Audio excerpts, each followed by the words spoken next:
अंजू को अपने से 20 साल छोटे लड़के से प्यार। मैं काफ़ी समय से अंजू के साथ दोस्ती को लेकर कश्मकश में थी।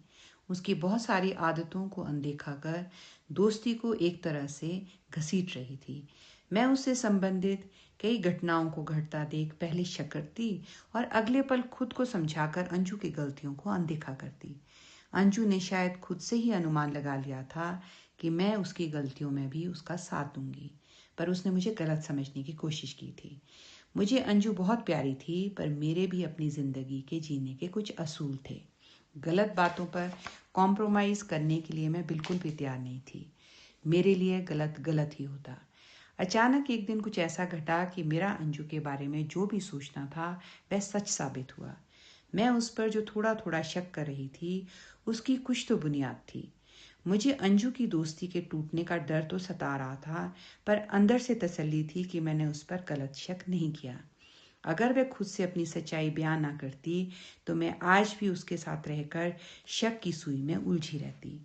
हम दोनों यानी कि मैं और अंजू कुछ सामान लेने कांगड़ा के विशाल मेगा मार्ट गए थे और सामान लेकर टैक्सी का इंतज़ार कर रहे थे। हम बस में भी जा सकते थे, पर हम दोनों ने खूब सारी खरीदारी कर ली थी। हमें अभी खड़े हुए सिर्फ 10 मिनट ही हुए थे और टैक्सी वाले ने 20 मिनट की देरी से आने को कहा।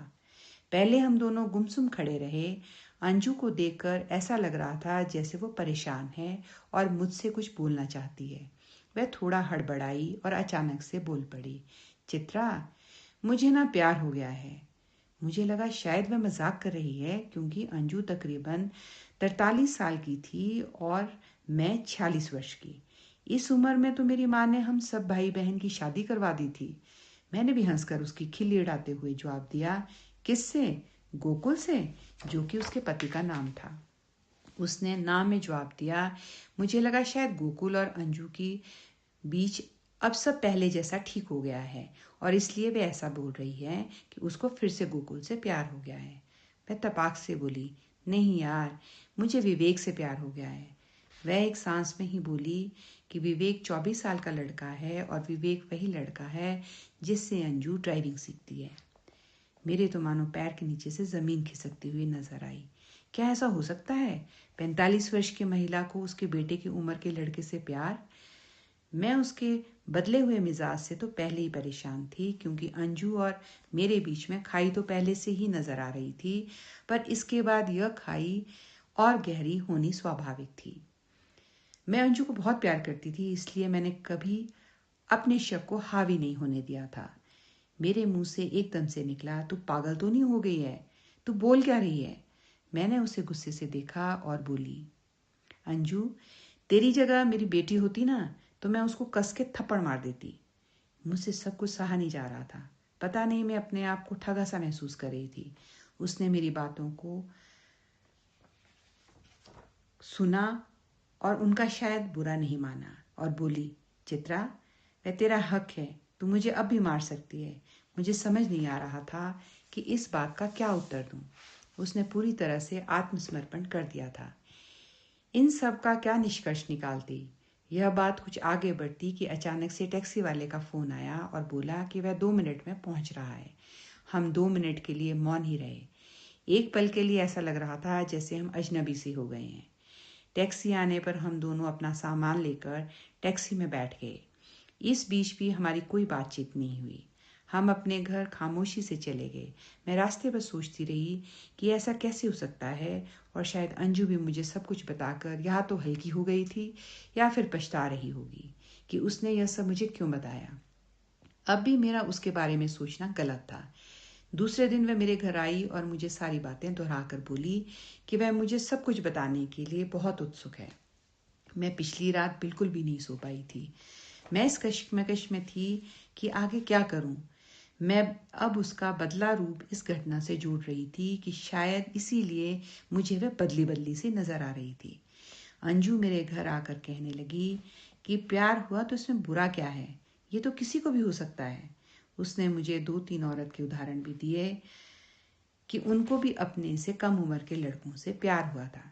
मुझे ये बातें गले से उतर नहीं रही थी। मैं सोच रही थी, क्या ये वही अंजू है जो घंटों शादी एक पवित्र रिश्ता पर बात करती थी?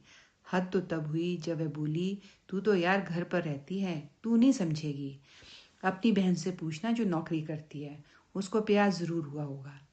यह बात मुझे चुभी सी और मैं मन में सोचने लगी कि शादी के बाद दूसरे मर्द को प्यार करना हमारे संस्कारों में नहीं आता है। मैं उससे कुछ न बोली। उसको समझाना भैंस के आगे बीन बजाना जैसा था। उसे इन सब बातों से कुछ मतलब न था कि मैं या समाज उसके बारे में क्या सोचते हैं। पता नहीं इतने सालों में पहले बच्चे ना होने का ताना, फिर अपनी बेटी की परवरिश ठीक ना करने का ताना और अब समाज सेविका के ताने ने शायद उसको पक्का बना दिया था। मेरा समझाना उसके कान पर जूं न रेंगने के सामान था। हम घंटों बात करते पर वह अपने तर्क पर अड़ी रहती। मुझे भी लगा था कि इसको समझाना बेकार है। बात आई गई हुई और वह अपने घर चली गई। मैंने भी फैसला किया मैं अब उससे फासला बना लूंगी। 1 महीने तक अंजू का कोई फ़ोन नहीं आया। बहुत सोच विचार के बाद मैंने सोचा कि क्या मैं अपनी इतनी सालों की दोस्ती को अचानक से ख़त्म कर दूंगी। अंजू की जगह यह घटना अगर मेरे परिवार के किसी सदस्य के साथ होती तो भी मैं क्या ऐसा ही करती। मैं स्वयं ही उसके घर चली गई। अंजू मुझे देखकर बहुत खुश हुई।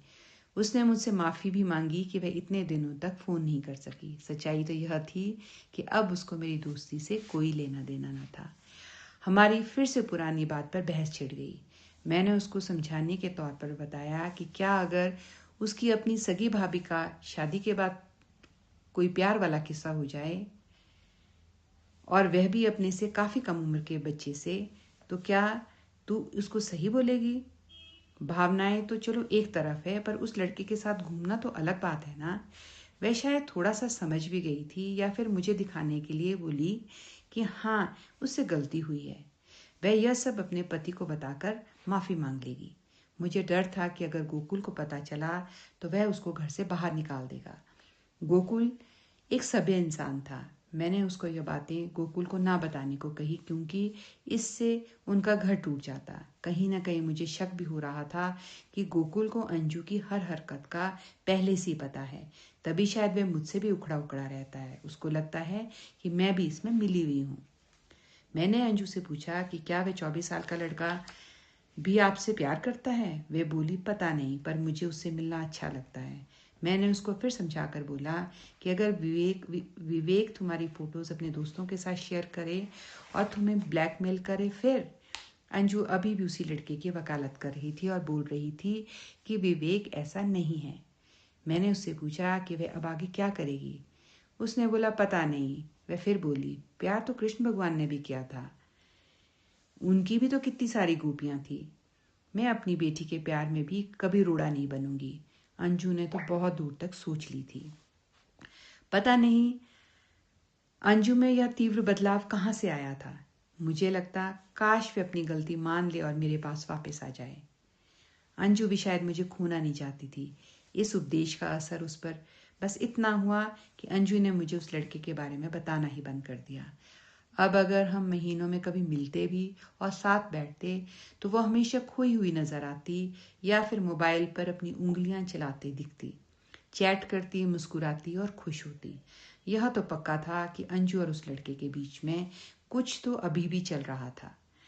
आज सिर्फ इतना ही। कल मिलते हैं अंजू, गोकुल और आस्था की सच्ची कहानियों के साथ। नमस्कार।